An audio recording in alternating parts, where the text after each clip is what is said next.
What is up, YouTube? My name is Matt Modi. I'm a content producer and betting analyst for OddsJam.com. Before working for OddsJam, I was a data analyst. My normal day-to-day job was as a data analyst, so I come from a data background, and I try to use that background and apply it to sports betting to make profitable bets, right? To make money betting on sports. And in this video specifically, sports betting adjacent, I'm going to teach you how to become a better DFS player, how to become better profitable at daily fantasy sports. And specifically, I'm going to be talking about PrizePicks, Underdog, Monkey Knife Fight, Thrive, any other type of DFS platform such as that.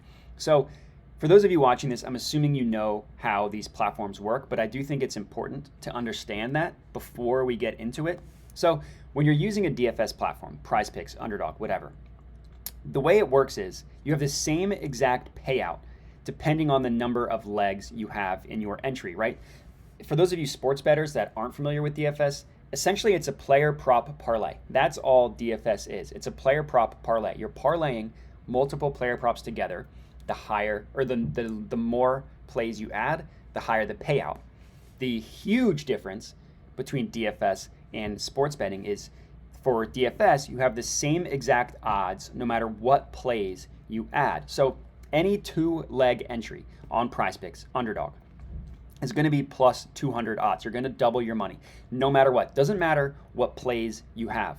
Now for like a 5 or 6 leg one, you're going to 20x your money. You're literally going to 20 times your money. Again, it doesn't matter what plays you add. So the total goal, the end goal for these DFS platforms in terms of identifying plays to add, and this is going to sound like Captain Obvious, but you want to find plays that are likely to hit. That's really what it is. You want to find player props that are likely to occur.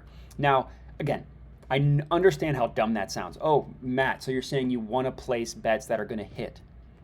You're right, I get it. But the key difference here is, again, I can't drill this home enough. DFS, you have the same exact payout no matter what plays you add. So a regular sportsbook, a FanDuel, a DraftKings, a BetMGM, a Caesars, if they deem a player prop likely to hit, they're going to make that incredibly expensive to buy. So take, for example, the screenshot I have here. It's a random player prop market. We see odds range from like minus 190. That means minus 190 odds means you have to risk $190 to profit $100. That is pretty steep. It is tough to make money betting on sports when you're betting on player props that high, with that high juice.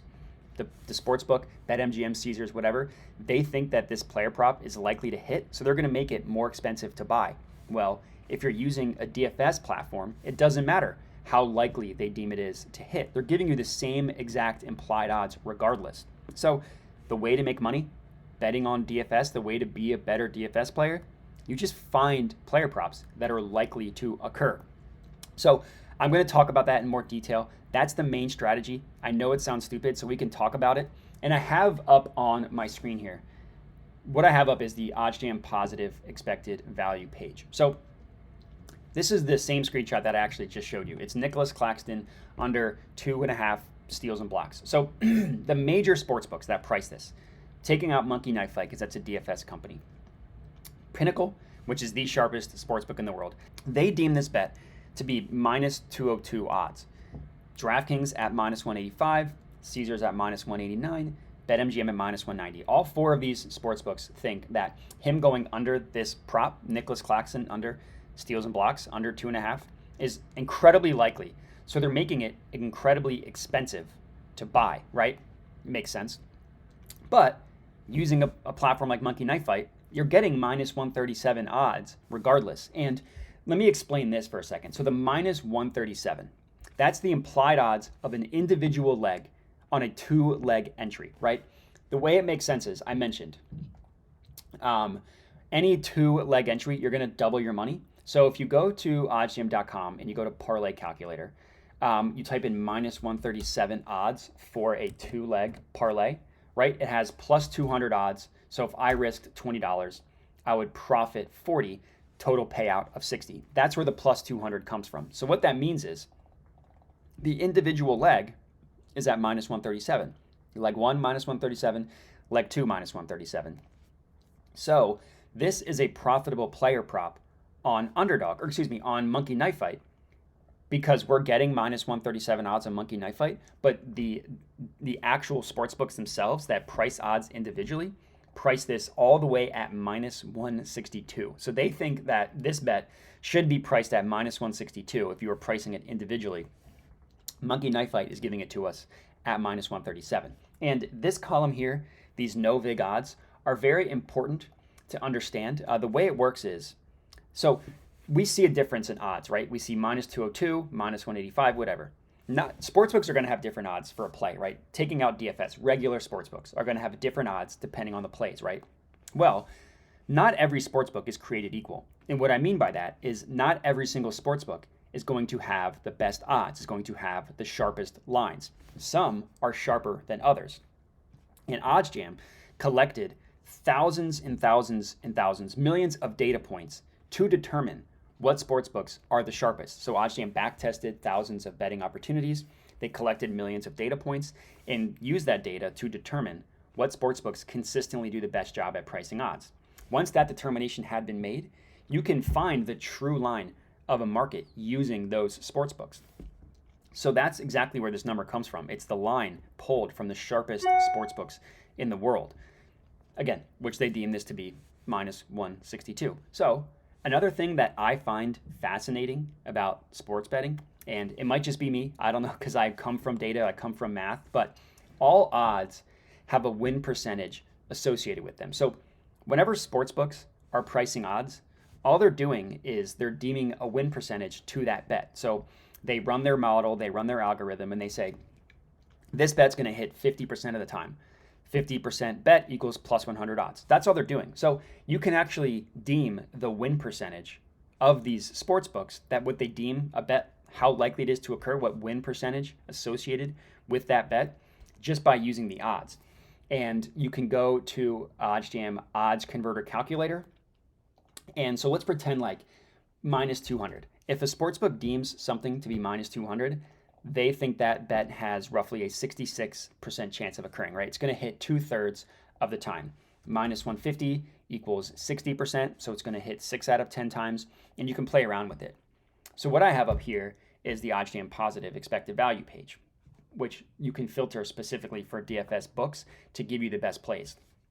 And if you click this little calculator here, it literally tells you the percent chance that the sharpest sportsbooks in the world think that this bet is going to hit. So what percent chance of this Nicholas Claxton bet is going to hit?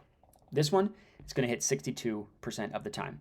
So the best sportsbooks that consistently do the best job at pricing odds, they think that this bet's going to hit 62% of the time. So to bring this back to the beginning, when I mentioned when you're adding DFS plays, right? When you're playing DFS, you want to find player props that are likely to hit. And this is exactly what I mean by that. You want to use the sports books who price individual odds for each individual play. Use them to tell you what player props they think are likely to hit, and then you just add those to your DFS. So I don't mean you like, you know what, I got a good feeling Jimmy Butler's going to go off tonight. Joel Embiid, he's going to go off tonight. I don't mean plays that you think are likely to hit. I mean plays that are mathematically likely to hit, that the sharpest sports books in the world tell you are likely to hit. If you do that, you will be profitable playing DFS. So finding plays that are likely to hit, a really good way to profit, to make money, and become a better DFS player.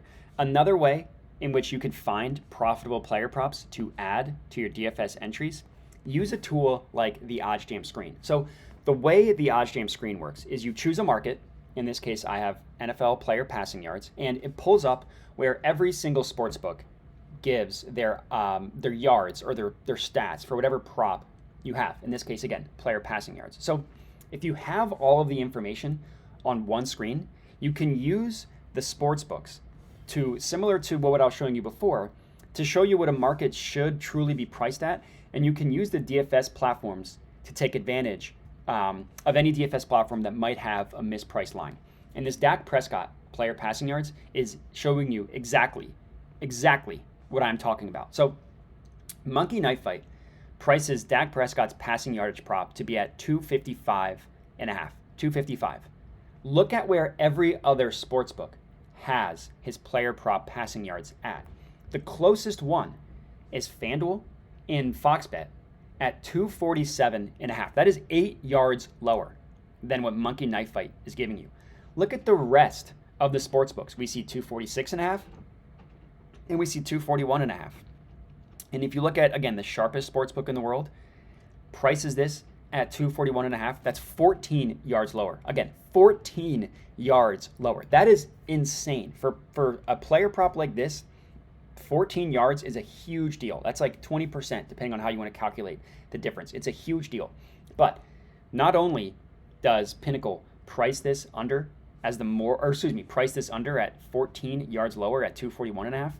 Look at how they price it. They have the under priced at -140 and the over priced at +105. Not only do they think it should be priced 14 yards lower, but they also have the under as the heavily favored outcome at -140. As does DraftKings. They have this at 241.5. They have that priced at -135, the under at +105.